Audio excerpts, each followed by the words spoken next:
Pembajakan kapal TB Brahma 12 yang memuat batu bara dan menyandra 10 warga Indonesia membuat sejumlah instansi militer turun tangan.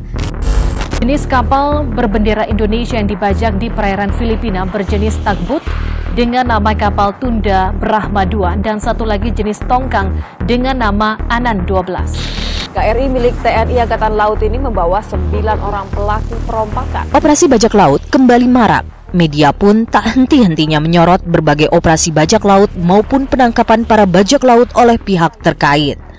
ASEAN sebagai organisasi internasional yang mewadahi negara-negara yang terletak di Asia Tenggara dianggap belum mampu melakukan salah satu fungsinya, yaitu menjaga keamanan kawasan. Peran ASEAN dalam menghadapi serangan bajak laut belumlah efektif menurut Adriana Elizabeth, seorang peneliti senior di Lembaga Penelitian Ilmu Pengetahuan Indonesia. Memang persoalan lama sih, hanya kebetulan muncul lagi akhir-akhir ini dan kena langsung kepada Indonesia lah. Mungkin kalau terjadi di tempat lain juga mungkin kita tidak akan seintens ini bicaranya gitu. Selalu melihat ASEAN ini masih juga lebih banyak efektivitasnya di bilateral. Jadi kalau sudah terjadi kasus-kasus ini biasanya yang bisa menempuh lebih cepat itu dengan bilateral. Dalam regional ASEAN itu kan masih ada semacam konsensus untuk tidak saling mengintervensi urusan negara lain, harus menghargai kedaulatan dan sebagainya. Itu kan yang kadang-kadang kalau sudah menghadapi problem yang real begini, mau tunggu sampai kapan? Kemiskinan, politik, dan budaya merupakan faktor yang mendorong meningkatnya jumlah serangan bajak laut. Beberapa wilayah di tanah air memiliki tradisi bajak laut yang kuat dan pekerjaan tersebut tidak dianggap sebagai sesuatu yang negatif. Kami di sini justru kita cerita tentang itu, justru generasi muda itu ingin sekali seperti itu. Ingin ketimbang cara penerimaan juga di sini kan lain, dari unik dari tempat, dari negeri lain, dari mana saja.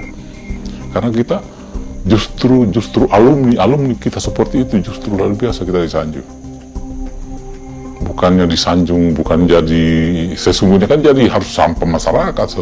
Tetapi kita di sini lain, luar biasa diistimewakan oleh generasi muda juga.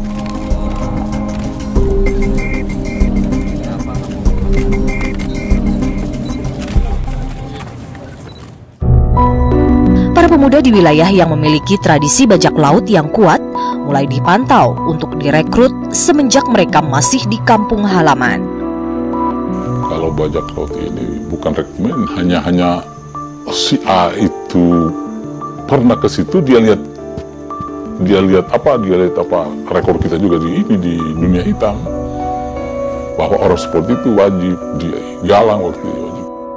Di negara kepulauan seperti Indonesia, seorang bajak laut haruslah memperhatikan betul jenis kapal yang digunakan. Melintasi selat dan menyeberang antar pulau tentunya membutuhkan jenis kapal yang berbeda. Dari Bangka pernah naik saya 3 orang, 1 bulan lebih 1 bulan, sama kodi-kodi ke 3 orang dari Singapura, dari Tanjung Pinang ke sini, sama kodi-kodi kecil itu. Sampai kecil itu kita dayung-dayung itu. Sampai di Sampua itu, kodi-kodi itu namanya, sampai kecil-kecil kan besar ini, Muhammad 2 orang 3 orang itu. Adakahnya kalau di BDK Pulau, banyak pura-pura memancing. Lah kita beli ikan, nggak beli, ya sudah kita naik. Kalau pernah menyeberang ke Pontianak, kan saya pernah dari Tanjung Ru, dari Singapura 7, dari Tanjung menyeberang, Muhammad setengah ton pakai perahu layar toh. Suap menyuap mendapat lahan yang subur di dunia bajak laut. Ada timbal balik antara oknum aparat dan bajak laut. Oknum aparat menerima imbalan materi, sementara para bajak laut mendapat keamanan hukum. Zaman itu semua terlibat semua. Semua yang namanya petugas itu kedapat.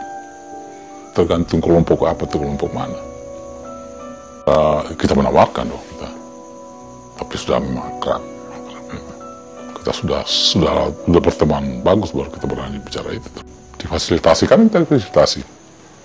Fasilitasinya kadang amunisi juga kita dikasih. Ada kalanya mantan bajak laut ini melibatkan oknum aparat ketika beraksi. Oknum aparat yang berhasil disuap ini bertugas melindungi para bajak laut agar tidak tertangkap ketika melakukan pembajakan dan penjemputan khusus jika terjadi kegagalan. Pura-pura menumpang saya 2 orang, saya telepon ke petugas, saya dijemput di tengah-tengah itu dengan, karena saya bilang bahwa agak susah ini, saya pura-pura menyamar ini dari penumpang, saya pelajari apa di dalam ini siapa, saya calling, baru saya dijemput di tengah-tengah oleh lengkap dengan persenjataan lengkap. Sementara itu, mantan bajak laut di tahun 70-an ini memiliki cerita yang berbeda. Memanfaatkan keahliannya sebagai bajak laut, pemerintah menawarkan pengampunan hukuman jika bersedia menumpas habis penyelundup-penyelundup asing yang memasuki wilayah teritorial Republik Indonesia. Ketemu di Bangka, jalan-jalan macam kalian ini, jalan-jalan. Dia cari-cari ini bagaimana. Mapan pemerintah pintar toh. Cari kasih tahu saya bilang oke lah, mau saya. Yang penting saya jangan penjara. Saya bantu berponji, yang penting saya mau tangkap itu kapal. Tetapi kalau saya tidak tangkap, kalau saya tangkap hidup, tidak bisa Pak, saya tidak kuasai. Kecuali ya mati dia atau mati. Karena saya nama baik sama pemerintah, saya laksanakan. Kalau saya ada rasa diri saya sudah kotor sama negara sama pemerintah, karena banyak pelanggaran saya. Supaya saya ada imbalan, supaya saya bisa disayang sama di pemerintah. Saya bantu pemerintah tahun 70. Saya tangkap kapal seluruh dari Singapura. Saya bunuh habis orang ini. Laksamana Madya Arisudewo, Kepala Badan Keamanan Laut Republik Indonesia, menegaskan bahwa sebagai negara maritim, tantangan terbesar Indonesia adalah menjaga keamanan lautnya. Tentunya perompakan atau pembajakan di laut itu menjadi tren